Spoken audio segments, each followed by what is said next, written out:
முன்னாடி திரு சிவபிரனியோட முதற்கட்ட பார்வை வாங்குறேன். நம்ம முதல் கட்டம் தமிழ்நாட்டை ஒட்டிய மாநிலங்களில் முதற்கட்ட பரப்புரையிலிருந்து இப்போ 7ஆம் கட்ட பரப்புரை வரைக்கும் பார்த்துருக்கிறோம். நிறைய வர்சஸ், நிறைய குற்றச்சாட்டுகள், பரஸ்பரமா நிறைய வார்த்தை போர்கள்லாம் நிறைய களத்துல முன் வச்சதை நம்ம பார்த்தோம். இதுல எது எடுபடும், எது வாக்குகளாக மாறும் அப்படின்னு பாக்குறீங்க? இல்லை, வாக்குகளாக எது மாறும் எது மாறாதுங்கிறதுலாம் 4ஆம் தேதி தான் சொல்ல முடியும். அதை வந்து ஒரு ஜேர்னலிஸ்டாக ப்ரெடிக்ட் பண்ணுறது சரியாக இருக்காதுன்னு நினைக்கிறேன். பட் ஒரு ஓவர் மக்கள்கிட்ட நிறைய விஷயங்கள் போய் சேர்ந்துருக்கு. ஏன்னா தொடக்கத்தில் நீங்கள் ஒரு February Marchல எலெக்ஷன் அனௌன்ஸ் பண்ணும்போது பிஜேபி வந்து ரொம்ப அப்பீட்டாக அப்கி பார் 400 பார் அப்படிங்கிற ஒரு ஸ்லோகனோட தான் போனாங்க.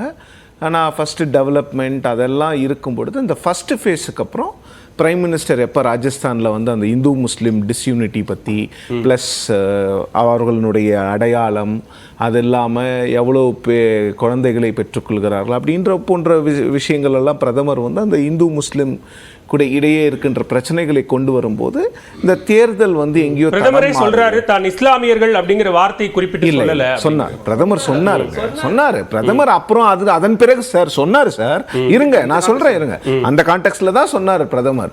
இஸ்லாமியர்களுக்கு காங்கிரஸ் எல்லாத்தையும் எடுத்து கொடுத்துரும், இடஒதுக்கீடு கொடுக்கும், இஸ்லாமியர்களுக்கு கொடுப்பாங்க அப்படிங்கிறாரு.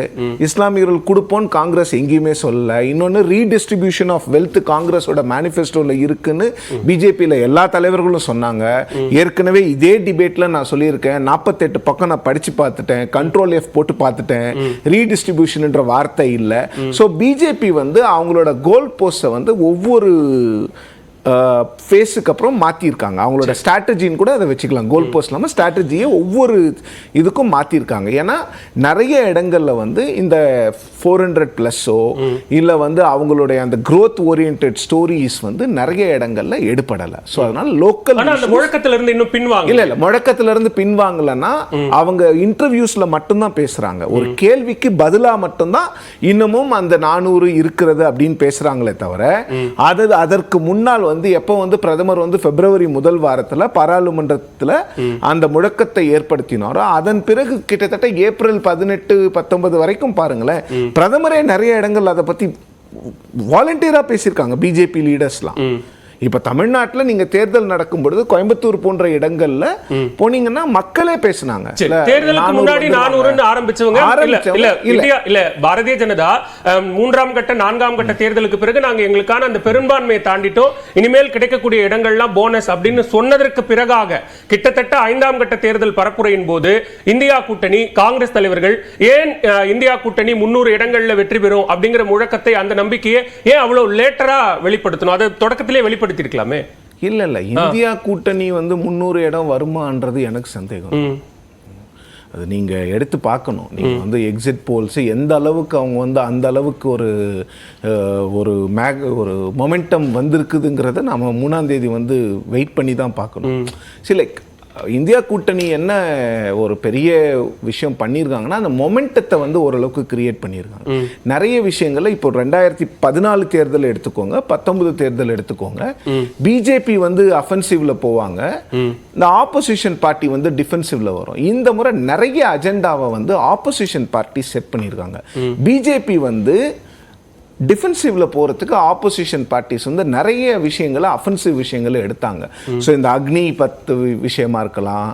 ஸோ நிறைய விஷயங்கள்ல வந்து இது இன்னொன்று கேஜ்ரிவால் வெளியில வரும்பொழுது அந்த அஜெண்டாவை வந்து கேஜ்ரிவால் வந்து பாஜகவில் வந்து ஒரு எழுதப்படாத விதி இருக்கிறது, 75 வயதுக்கு மேற்பட்டவர்கள் எந்த பதவியிலும் இருக்கக்கூடாதுன்னு பாஜகவில் வந்து அது வந்து ஒரு மிகப்பெரிய ரியாக்ஷன். அமித்ஷா ஒரு நாள் இல்லைங்க, ஒரு வாரம் கிட்டத்தட்ட டெல்லி தேர்தல் வர்ற வரைக்கும் அதை வந்து பண்ணாங்க. அது வந்து ஆப்போசிஷனோட ஸ்ட்ராட்டஜி.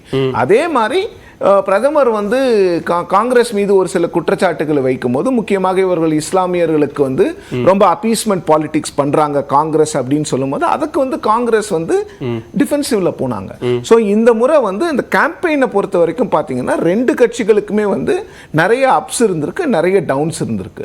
ஸோ பேசிக்கலாக என்னன்னா பிஜேபிக்கு வந்து லைக் அவங்க சொன்ன அந்த 370 அவங்க இண்டிபெண்டா வருவாங்களாங்கிறது வந்து ரொம்ப சந்தேகமான ஒரு விஷயம். அதை பத்தி இப்ப யாருமே பேச மாட்டாங்க. ஒரு கேள்வி கேட்கும் பொழுது இன்டர்வியூல கேள்வி கேட்கும்போது அந்த கேள்விகளுக்கு பதிலாக வருகிறதே தவிர அது வந்து அவர்களுடைய அரசியல் முழக்கமாக இல்லை.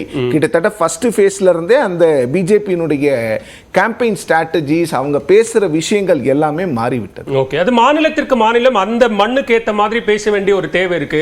அந்த மக்களுக்கு புரிகிற மொழியில் பேசுறது மட்டும் இல்ல அப்படிங்கிறது ஒரு பரப்புரை வியூகம். நீங்க சொன்ன ஸ்ட்ராட்டஜி அப்படிங்கறது அவங்க சொல்றாங்க. இல்ல பேசுறது மட்டும் இல்ல, பிஜேபி வந்து அவங்க கொள்கைகளே மாநிலத்துக்கு மாத்திப்பாங்க. இப்ப இங்க தமிழ்நாட்டு பெருமைகளை பேசுறாங்க, ஒடிசால போய் வந்து தமிழ்நாட்டுல வந்தவர் ஆளக்கூடாதுன்னு சொல்றாங்க. அதே மாதிரி கேரளால வந்து பீஃப் ஆதரிப்பாங்க, நார்த் இந்தியால போய் பீஃப் எதிர்ப்பாங்க, நார்த் ஈஸ்ட்ல போய் பீஃப் ஆதரிப்பாங்க. ஒடிசா மக்கள் கிட்ட நீங்க போய் வேற ஒரு மாநிலத்தை சேர்ந்த ஒருத்தர் இங்க வந்து உங்களை ஆளக்கூடாது அப்படின்னு சொல்றது அந்த மக்களுக்கு தேவையான ஒண்ணா தானே இருக்கும். இல்ல சார், அந்த மக்களுக்கு தேவையான அது மாநில உரிமை அப்படிங்கிற குரலை முன்னிறுத்த இல்ல. நீங்க என்ன சொல்லுங்கன்னா ஒடிசாவுல பிறந்து வளர்ந்தவர்னு சொல்லுங்க. இப்ப தமிழ்நாட்டுக்கு வரும்போது தமிழை பற்றி அவ்வளவு பெருமை பேசுறீங்க. இன்னைக்கும் என்ன சொல்றாங்க, தமிழ்நாட்டு மீது இவ்வளவு அக்கறை. அவங்க அதை மாற்று கருத்தா எதுவும் சொல்லல. நீங்க ஒடிசா மக்கள் கிட்ட இங்க ஒடிசாவை சேர்ந்த ஒருத்தர் தான் இந்த நாட்டை ஒடிசாவை சேர்ந்த உயர் பொறுப்புக்கு வரணும், தமிழர் ஆளுநராகவோ வர வேண்டும் அப்படின்னு கேக்குறாரு. இல்ல தமிழர் ஆளணுமான்னு அமித்ஷா கேட்டாரா இல்லையா? தமிழர் ஆள வேண்டுமா இல்லையான்னு கேட்டாரா இல்லையா? இருக்கு. நான் ஒன்னும் என்னுடைய கற்பனையில இருந்து பேசல. இல்ல நீங்க ஒரு இந்தியாவுக்கு பிரதமராக கூட ஒரு தமிழர் வரலாம். ஆனா ஒடிசாவை பொறுத்த வரைக்கும் ஒடிசாவை சேர்ந்த ஒருத்தர் தான் அங்க அமைச்சராவோ முதலமைச்சராவோ வரணும். பாரதிய ஜனதா அவங்க பேசின தவறுலாம் நான் சொல்ல வரல, அந்த டபுள் ஸ்டாண்டர்ட்ஸ் சுட்டி காட்டுறேன், அவ்வளவுதான். இங்க வந்து தமிழகத்தினுடைய பெருமைகளை பேசும்போது, தமிழ் போன்ற ஒரு மொழி இல்லைன்னு பேசும்போது நீங்க வேற மாநிலத்தவருன்னு சொல்லிட்டு போங்க. சரி, தமிழர் ஒருவர் வரணுமான்னு கேட்க வேண்டிய அவசியம் என்ன? உங்களுடைய முதற்கட்ட பார்வையை எடுத்துக்கிற திரு சிவபிரியன் வரேன். திரு குமரகுரு பதில் வாங்கி, நீங்களும் நிறைய விஷயம் முன் வச்சிருக்கீங்க, பதில் வாங்கிட்டு நான் வந்துடுறேன். திரு குமரகுரு, இங்க ஒரு அச்சம் ஒவ்வொரு கட்டத்தினுடைய பரப்புரையிலையும் ஒவ்வொரு மோடி கேரண்டி அப்படின்னு சொன்னது இரண்டாம் கட்டத்துக்கு பிறகாக அந்த கேரண்டி சொல்லப்படவே இல்லை. 400 அப்படின்னு முன்வைத்த முழக்கம் அதற்கு பிறகாக சொல்லப்படவே இல்லை அப்படின்னு சொல்றதெல்லாம் எதனுடைய வெளிப்பாடு? இவங்க என்னன்னா சொல்லிட்டு போறாங்க, நாங்களா சொன்னோமா, நீங்க கேட்டு சொன்னீங்களா, இப்ப கம்மியா சொல்றாங்க நேத்து. அதெல்லாம் அவங்களோட விமர்சனங்கள். அவர் நண்பர் பாரி சொன்னது ஒரு விஷயம் நான் ஏத்துக்கிறேன். லீகலா இது தப்புன்னு சொன்னாரு. நான் என்ன சொல்றேன், ரெண்டு விஷயம் தான் ஒரு விஷயத்துல ஒரு பார்வை என்னன்னா, ஒன்னு மாரலா கரெக்டா இல்ல லீகலா கரெக்டான்னு பார்க்கணும். மாரலா இது கரெக்டான்னு கேட்டா இது மாரலா கரெக்ட், ஏன்னா யாரும் தடுக்க முடியாது, கரெக்டா தான் பண்ணிட்டு இருக்காரு. லீகலா கரெக்டா இல்லையானா அவங்க தப்பா இருந்தா அவங்க கோர்ட்டுக்கு போகலாம்.